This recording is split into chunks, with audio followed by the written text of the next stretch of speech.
Hey Elgin, Pastor Curtis here along with Carrie for day 450 of Crossroads Coronacles. Actually, it's a Tuesday edition of week 3. And today, as we are following the life of Jesus during the Passion Week, uh, he goes back in the temple early on Tuesday morning and he preaches what is known as the Olivet Discourse. And so he gives a lot of parables, he tells a lot of stories. And, one of the things I want to focus on today is he and his disciples are sitting there watching things happen in the temple. They watched this widow come and give her offering. And we see that in Mark chapter 12, verses 41 through 44. And here's what it says. Sitting across from the temple treasury, Jesus watched how the crowd dropped money into the treasury. Many rich people were putting in large sums. Then a poor widow came and dropped in 2 tiny coins worth very little. Summoning his disciples, he said to them, "Truly I tell you, this poor widow has put more into the treasury than all the others. For they gave out of their surplus, but she, out of her poverty, has put everything she has, all she had to live on."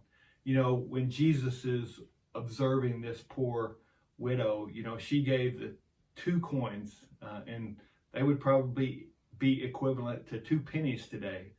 And, that doesn't seem like a lot to us, but, she gave more than all the other people because she gave, out of everything that she had. And most people were given out of their abundance. A lot of times we think of that parable or that story that Jesus is watching. We think of that as, just in the context of giving our offering and our tithes and money. But, I think that's true with everything that we do, our time, our efforts, our talents. We are to give that with a heart that's just in appreciation to God and just give him everything that he has provided for us. And, tomorrow our entire staff, me, Carrie, Brandy, Chemo, and Jason, we're going to go to M28 Ministries and we're going to serve lunch. And, part of going and serving is a good thing, but really the most important thing is the reason we're serving and the heart that we serve out of. So I would just encourage you this week, as you have an opportunity to give, just think about ways that you can give out of the abundance that God has blessed us with, but do it in a way of giving it all back to God. So, Carrie, what do you have this morning? Well, as I've done my Bible study this week and reading, I've read through the Passover, the first Passover, and then, this Holy Week. On this day of Jesus's teaching, as he's watching events unfold and he's been teaching his disciples and the people gathered around him as many religious leaders watched, one of the lessons that I learned very early on in life from my aunt who always brought me to church was the joy principle. And I'll explain what that is in a little bit, but I want to tell you where it comes from in the Bible. As Jesus is teaching and many of the religious leaders doubt him and they are trying to prove him wrong or get him to take a misstep, some of them are watching closely, and one of them comes and asks Jesus, what is the most important commandment? And Jesus's response in Mark 12:29 through 31 is this. "The most important," answered Jesus, "is this. Hear, O Israel, the Lord our God, the Lord is one. Love the Lord your God with all your heart and with all your soul and with all your mind and with all your strength. The second is this. Love your neighbor as yourself. There is no commandment greater than these." And as Jesus answers this man, and the man and Jesus have a conversation, Jesus realizes that the man gets it, that he understands who Jesus is, and he tells him that he's on the right track.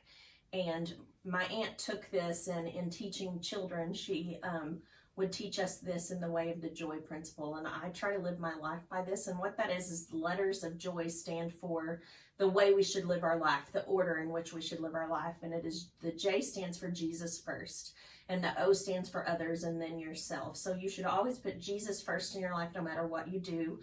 Next in line comes everyone else around you. That's your neighbor. Love your neighbor as yourself.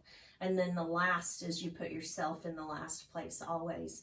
And when you can go about life that way, and, you know, remember that ultimately we need to be striving to serve God through everything, and we need to be putting Him first in everything in our life, not just, you know, that we give Him our 10 minutes a day, but that with what we watch and what we listen to and how we act all glorifies Him. And then one of the very easy ways to do that is through serving others and putting others above yourself. And one way that I teach kids this, moms, you can use this, is, you know, if there's one cookie left and you really want it, but your sister really wants it too, the joy principle says you give it to your sister.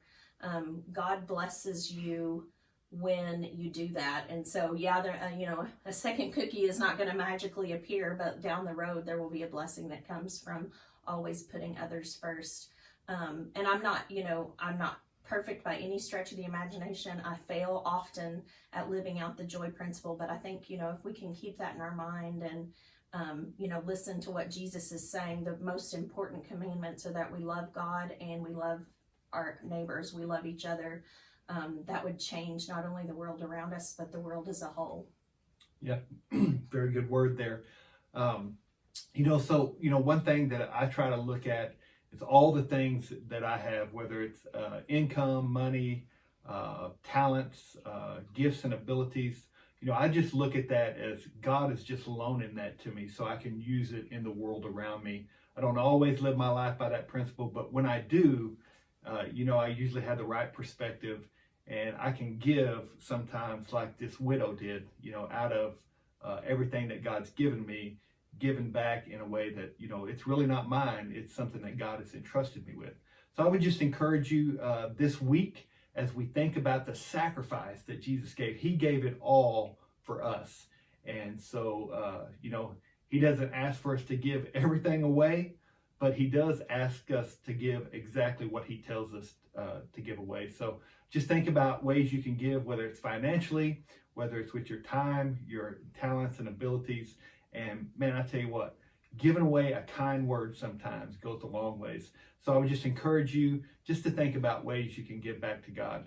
Tomorrow, we will do our broadcast from the M28 House, the Bridge Ministry. So we'll see you tomorrow. You guys have a great day.